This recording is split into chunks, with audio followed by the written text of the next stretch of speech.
નમસ્કાર વિદ્યાર્થી મિત્રો, મારી યુટ્યુબ ચેનલ સંજય પટેલમાં આપ સૌનું હાર્દિક સ્વાગત છે. મિત્રો, આજના વિડીયોની અંદર આપણે ધોરણ 4 વિષય છે અંગ્રેજી, જેનું યુનિટ 6 કે જેનું નામ છે ધ સ્કાય ઇઝ ફોલિંગ, તેની પાઠ સમજૂતી અને પ્રશ્ન જવાબો જોવાના છીએ. ભાગ 2 ની અંદર આજે આપણે રાઇટિંગ અને લેંગ્વેજ ફંક્શનની અંદર જે પ્રવૃત્તિઓ છે તેના વિશે શીખીશું. વિદ્યાર્થી મિત્રો, જો તમે મારી ચેનલમાં નવા હોય તો મારી ચેનલને જરૂરથી સબસ્ક્રાઇબ કરો. વિડીયો સારો લાગે તો લાઇક કરો, શેર કરો અને બેલ નોટિફિકેશન ઓન કરો, જેથી મારા આગળના નવા વિડીયો પણ આપને મળતા રહે.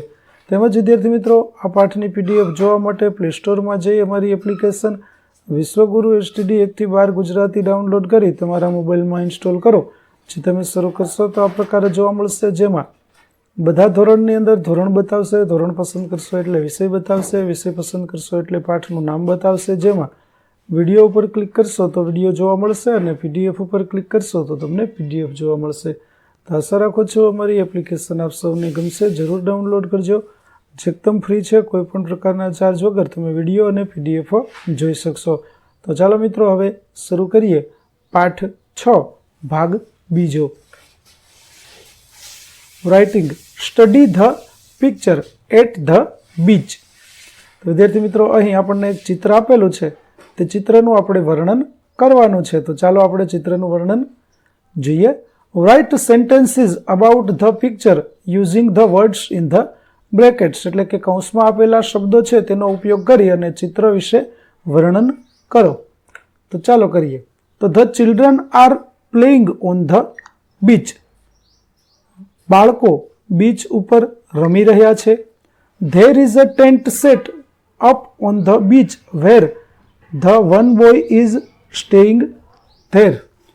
કે ત્યાં એક તંબુ દેખાઈ રહ્યું છે કે જ્યાં એક બાળક છે તે બીચ પર બેસી રહ્યો છે. અ બોલ હેઝ ફોલન નિયર ધ ટેન્ટ. ટેન્ટની બાજુમાં એક દડો પડ્યો છે. A dog is running on the beach. કૂતરો બીચ ઉપર દોડી રહ્યો છે. There are trees in the background of the picture. ચિત્રના પાછળના ભાગમાં આપણને વૃક્ષો જોવા મળે છે. The sky is blue and there are birds flying in the air. આકાશ વાદળી છે અને તેમાં પક્ષીઓ ઉડી રહ્યા છે. The beach is a perfect place for a family vacation. આ રીતે બીચ છે તે વેકેશન માટે ખૂબ જ સરસ છે, પરિવાર સાથે વેકેશન માણવા માટે ખૂબ જ પરફેક્ટ છે. તો આ પ્રકારે આપણે જે ચિત્ર જોયું તે ચિત્રના આધારે વાક્યો છે તે લખ્યા. ચાલો આગળ હવે જોઈએ. Complete the sentences by choosing the correct option from the box and write about my school. અહીં આપણને શાળા વિશે કેટલાક વિગતો આપવામાં આવી છે અને તે વિગતોનો ઉપયોગ કરી અને આપણે માય સ્કૂલ એટલે કે મારી શાળા વિશે વાક્યો લખવાના છે. તો ચાલો આપણે લખીએ કે મારી શાળા વિશે કેવી રીતે લખાશે. તો પેલું છે the name of my school is. મારી શાળાનું નામ તો વનાસણ પ્રાઇમરી સ્કૂલ. વિદ્યાર્થી મિત્રો, અહીં તમારે તમારી શાળાનું નામ લખવાનું. ત્યાર પછી there is a small garden and a big playground in front of school.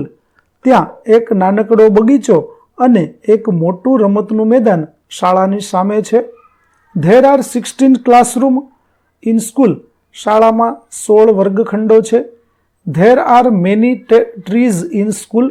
શાળામાં ઘણા બધા વૃક્ષો છે. 5મું, there is a library, a laboratory, a staff room and an office. શાળામાં પુસ્તકાલય, પ્રયોગશાળા, સ્ટાફ રૂમ અને ઓફિસ છે. 6, there are 24 teachers in my school. મારી શાળામાં 24 શિક્ષકો છે. 7મું, શ્રી વિશાલભાઈ સોલંકી ઇઝ અવર પ્રિન્સિપાલ. વિશાલભાઈ સોલંકી અમારા આચાર્ય છે. 8મું, there are about 600 students in our school. અમારી શાળામાં 600 વિદ્યાર્થીઓ, લગભગ 600 વિદ્યાર્થીઓ છે. 9મું, the teachers are caring and loving. શિક્ષકો પ્રેમાળ છે. 10મું, I like my school very much. મને મારી શાળા ખૂબ ગમે છે. તો ચાલો હવે આગળ જે આપણે લખ્યું તે જ વસ્તુ છે તેને આપણે હવે ફકરા સ્વરૂપે લખવાની છે. તો the name of my school is Vanasan primary school. There is a small garden and a big playground in front of school. There are 16 classrooms in school. There are 600 students in our school. There is a library, laboratory, a staff room and an office. There are many trees in school. Sri Vishalbhai Solanki is our principal. There are about 24 teachers in my school. The teachers are caring and loving. I like my school very much. તો આ પ્રકારે આપણે શાળા વિશે વાક્યો લખી શકીએ. ચાલો ત્યાર પછી લેંગ્વેજ ફંક્શન.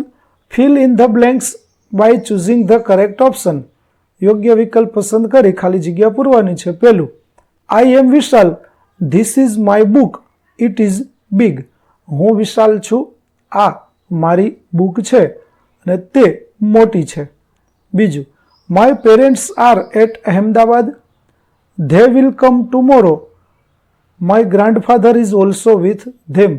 મારા માતા પિતા અમદાવાદ છે.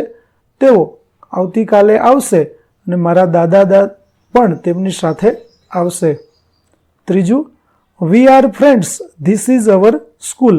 અમે મિત્રો છીએ. આ અમારી શાળા છે. ચોથું, This is my cousin. His name is Pragnesh. આ મારો પિતરાઈ ભાઈ છે. તેનું નામ પ્રજ્ઞેશ છે.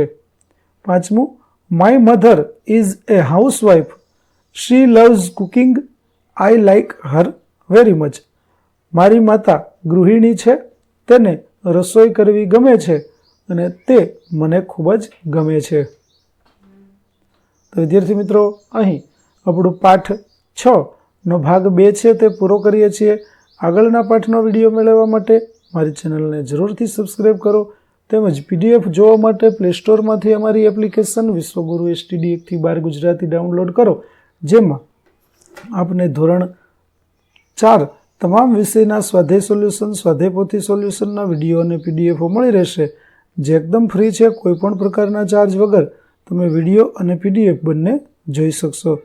તો આશા રાખું છું અમારી એપ્લિકેશન આપને ગમશે. જરૂર ડાઉનલોડ કરજો. ફરી મળીશું આપણે નવા વિડીયો સાથે. ત્યાં સુધી આવજો.